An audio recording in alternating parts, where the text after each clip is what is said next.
it's Megan from Running Toward the Prize, and I know I've talked about running essentials before, but now that I've been running even longer, I thought I would go through my running essentials again, just some of the things that I have been standbys and that I continue to use on basically every single run that I go on. So here we go.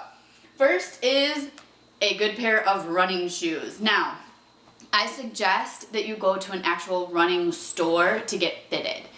I personally started with whatever shoes I had lying around. They were Asics, I don't even know what kind. And I ran my first 10K in them, and I'd been getting a lot of hip pain, IT band pain, and I was actually fitted for Asics Nimbus. That's what these are.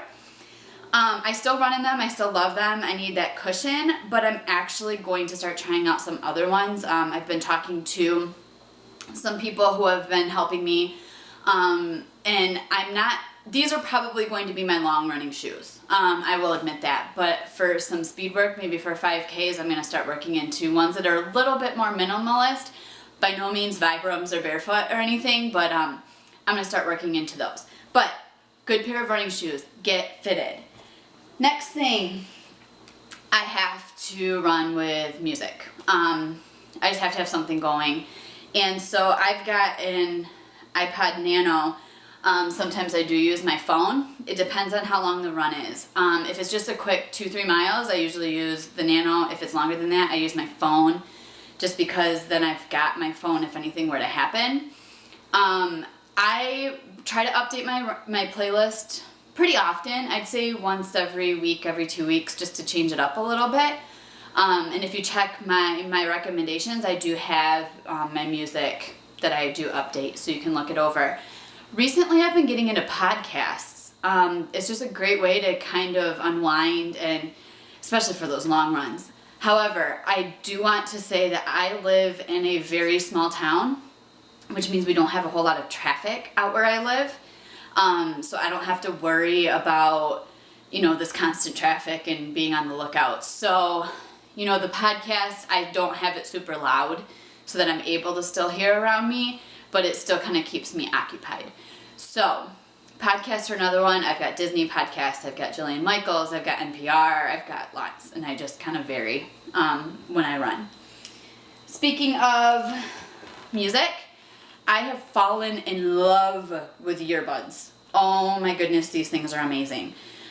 They fit right into your ear. Whoops, wrong one. They fit right into your ear, and the neat thing is they don't pull out. And I know I've had so many, I sweat, and they just would keep falling out. These are amazing. These ones were actually a little bit more expensive, but they have this on it, which I can change my music from it. Also, Beely can call me if it's hooked to my phone. He can call me and I can talk to him while I'm running, which has been fantastic for races. So he'll call me and he'll ask me where I'm at, and I'll say, oh, I'm at mile 10. And he'll kind of know how to judge when I'm going to finish, because not all races have the race tracker. So that's been really cool. I will admit our conversations are very short, but at least he can call me, and it's great. The wire's great, and these are going to be my earphones for life, I'm sure. Another thing that I have is my road ID. I wear this every single time I run in every single race, just because I feel safer with it on. It's got my name, it's got my birthday, it's got allergies, it's got Beely's number. It's basically got everything that I would need if something were to happen to me, and better safe than sorry. Spy belts. I basically only use this during races. It just is so I can carry my fuel, which happens to still be in here from my last race, Sport Beans.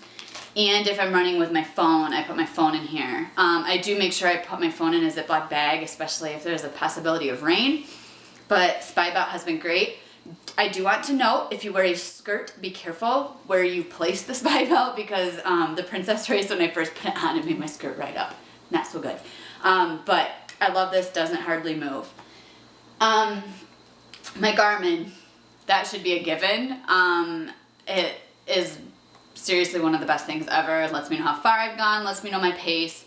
I do recommend, especially after that 5K I had a couple weeks ago, sometimes run without your Garmin. You'll be surprised. I ran faster than I think I ever could have. And the thing is I think if I'd had my Garmin, I would have freaked myself out with my pace. So it is good to run without a Garmin from time to time, but I do like it. You know, it kind of lets me know how I'm on track, if I'm going too fast, if I'm going too slow. I really don't worry about that too much, just because, you know, your body's different from day to day. Some days my slow is not what my slow used to be, and some days I just need that recovery run. So I do love my Garmin. I need to figure, I know there's so much more my Garmin can do. I gotta look into that and figure it out, because right now I just use the basic. Summer is coming. It's here, actually, I'll be honest. So running with a visor, this just happens to be an Under Armour one. I actually really like it. It's got almost like a sweatband in it, which is nice in the summer.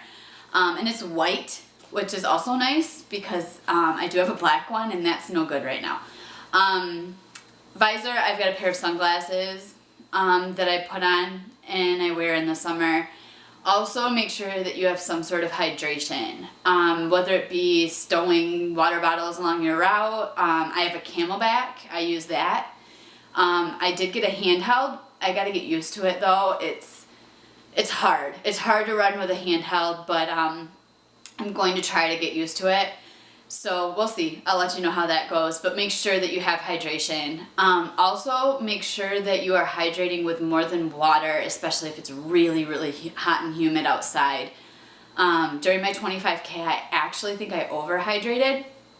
Didn't even know that was possible, but I was so hot and I was so thirsty that I was drinking probably too much water and not getting enough sodium. So make sure that if you can do sport drinks, if you can do Gatorade, Powerade during your run, by all means do. I personally can't.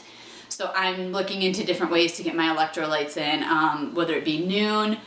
I actually found a powder I can put in some water that has electrolytes in it. I'm gonna try that out, but this summer that's gonna kind of be my time to try things out. Make sure I stay well hydrated but not overhydrated. So those are basically my running gear essentials. I'll keep you posted with all my running clothes because I am a little obsessed. But be sure to tell me your favorites as well. If there's something I missed, let me know.